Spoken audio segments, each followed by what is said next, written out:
Alors désolé, le son doit être pourri, mais c'est pour une bonne cause. On est à un endroit qui est juste magnifique.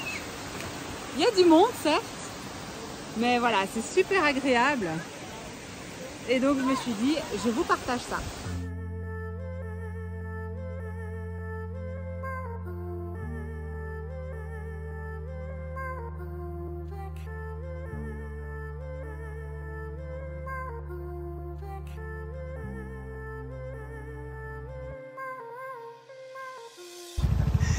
Voilà, ils sont en train de se moquer de ma conduite en scooter. Oui, je note. Hein.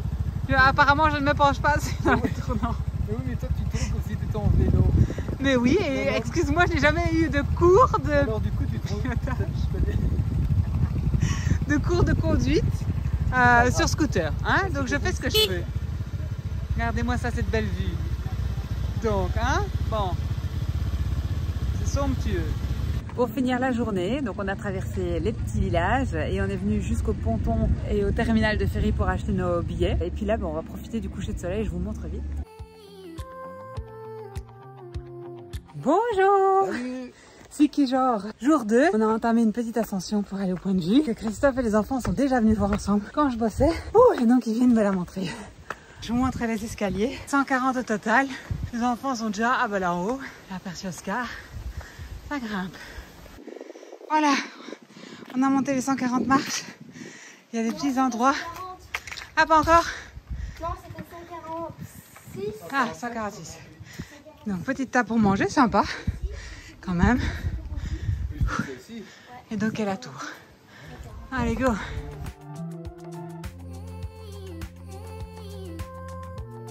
Il est temps que je me mette un peu au soleil, hein. Je suis un peu blanche, c'est la crème aussi. Nous redescendons déjà et nous allons continuer notre petite découverte de l'île. Il y a un petit jardin des papillons, on va aller voir ce que ça vaut. On a déjà fait ça au Costa Rica, hein, donc les enfants connaissent. Et après il y avait une plage qu'on voulait aller voir avec une belle route un peu enchantée comme ça, donc on va voir. Nous voici donc au jardin des papillons. 100 pesos par personne, ça fait 1,70 €. Sur moi. Il y en a un qui vient de sortir. Bien, c'est que là, on a un couple de Français avec une madame qui explique. Et du coup, hop, elle vient nous donner les infos. Et là, on n'avait pas vu, mais il y a un phasme. Vous voyez? Donc là aussi. Là, il pend. Ah, tu vois?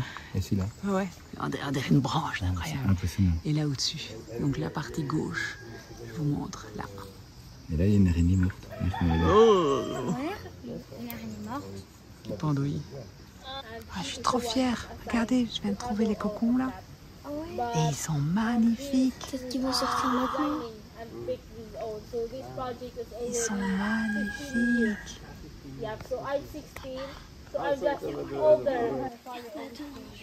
On vient de voir ici, il a ouvert les ailes. Les ailes, il vient de sortir en fait. Et il attend que ses ailes sèchent. Et après, il va apprendre à voler. Ah, là, il est là.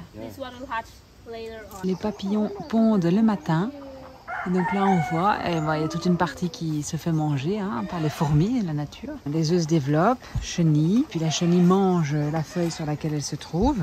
Elle grandit. Et puis la chenille fait sa chrysalide. Je regarde en même temps. Et puis elle se développe. Donc elle mange pendant 2 semaines pour grandir. Et puis chrysalide 2 semaines, plus ou moins. Et puis le papillon peut vivre jusqu'à 1 mois. Très très vite, dès que la femelle sort, elle essaye de se reproduire avec un mâle pour faire perdurer l'espèce. Voilà la chenille, en train de grandir et de manger la feuille sur laquelle elle est née. Virgile a étudié aussi un petit peu les papillons à l'école avec Madame Rode.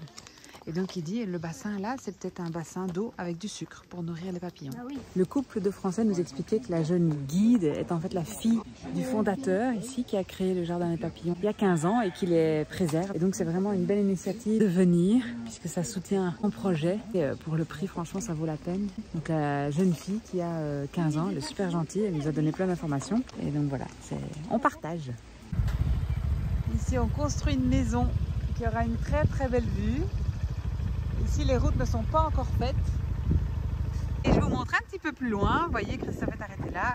La route donc est en train d'être construite, refaite. Voilà. Des vues imprenables à chaque fois. Les bas-côtés. Ils sont vraiment en train de développer l'île.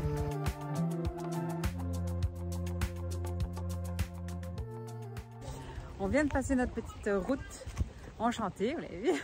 On a garé les mobylettes et on a payé le parking, on a payé l'entrée et donc on arrive à la plage.